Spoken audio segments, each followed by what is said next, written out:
ब्रेकनंतर पुन्हा एकदा आपलं स्वागत. आपण पाहताय इनगोचा विशेष कार्यक्रम कौल गोमंतकीयांचा आणि आमच्यासोबत आहेत तरुण भारतचे निवासी संपादक सागर जावडेकर.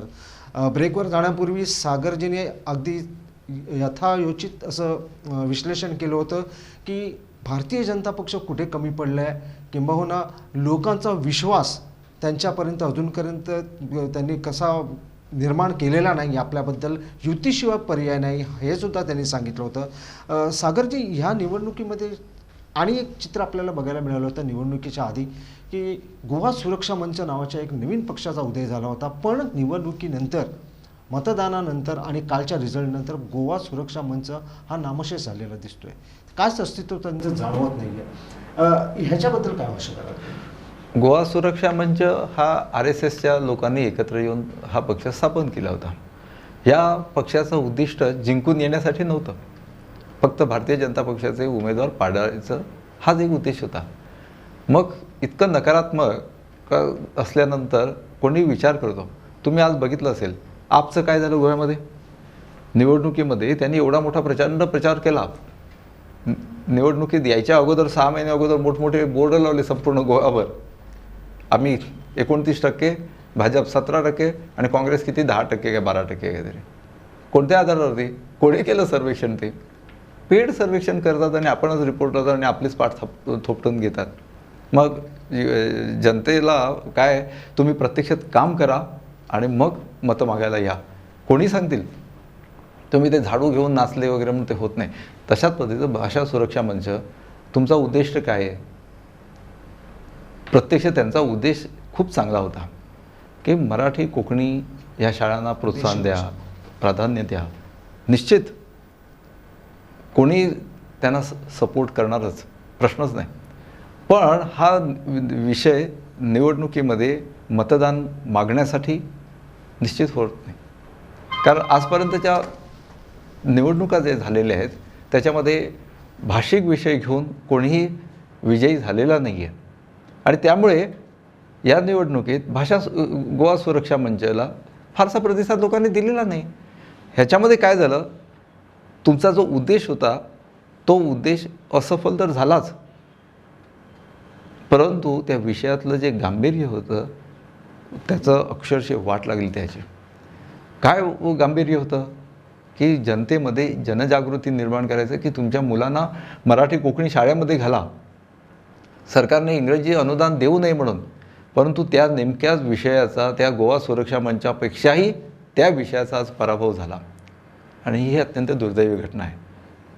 कारण तुम्हाला माहिती आहे अनेक ठिकाणी त्यांचं डिपॉझिटसुद्धा जप्त झालं. आणि त्यांना साथ द्यायला कोण? महाराष्ट्रवादी गोमंतक पक्ष. मगो पक्षाला खरं म्हणजे नेमकं आपण काय करतो याचं जाणीव पाहिजे होती.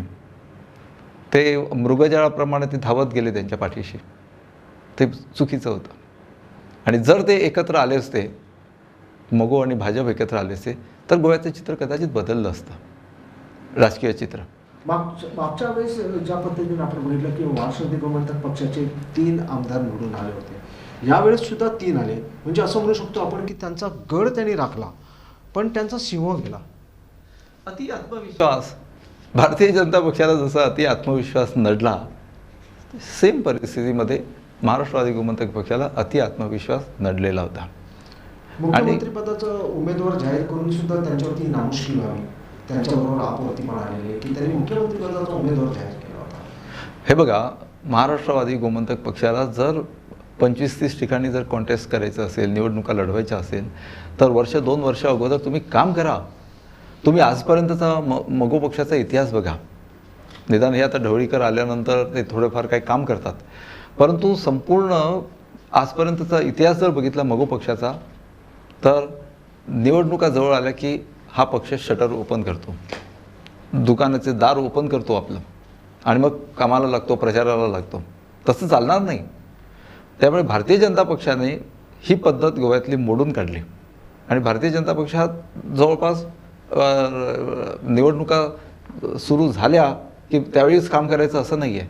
निवडणुका संपल्यानंतर त्यांचं काम सुरू होतं, ते पुढच्या निवडणुकीचं काम त्यांचं शिस्तबद्ध पद्धतीने ते करतायत. सागरजी, मी तुम्हाला याच विषयावरती विचारू इच्छितोय की महाराष्ट्रातील गोमंतक पक्षाची निशाणी कित्येक अशा मतदारसंघामध्ये नाहीशी झाली होती. उदाहरण द्यायचं झालं तर म्हापसा.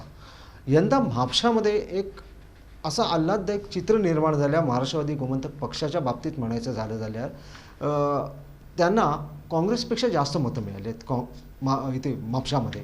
अशा अनेक ठिकाणी त्यांचे हे घडले. मग आता तुम्ही काय म्हणाल की महाराष्ट्रवादी गोमंतक पक्षाने तुम्ही म्हणतात तसं की आता परत तळागाळातून विरोधी पक्षाची भूमिका निभावावी, की आता जे सरकार बनते किंवा बनणार आहे त्यांच्या मागे धावावं? बघा, परत प्रश्न येतोय, 3 आमदार घेऊन ते ढवळीकर करणार काय?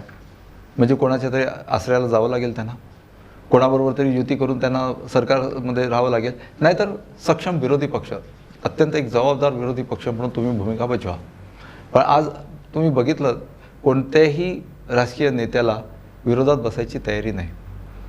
निवडून आल्यानंतर प्रत्येकाला एकतर मंत्रिपद पाहिजे, महामंडळ पाहिजे, आणखीन काय पाहिजे, चेअरमॅनपद पाहिजे, किंवा कुठेतरी सत्तेच्या त्या दालनामध्ये येऊन बसायचं, असं प्रत्येक पक्षाचं, प्रत्येक राजकीय नेत्याचं हेच स्वप्न आहे, उद्दिष्ट आहे.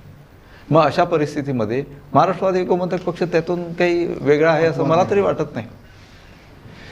आता इथे प्रश्न पडला आहे की सरकार कोण स्थापन करणार, काँग्रेस करणार की भारतीय जनता पक्ष? नक्कीच आम्ही हा प्रश्न आमच्या शेवटच्या सेगमेंटमध्ये घेऊया. सध्या वेळ झाली अल्पशी विश्रांती घेण्याची. कुठेही जाऊ नका, पाहत राहा इनगोचा हा विशेष कार्यक्रम कौल गोमंतकी यांचा.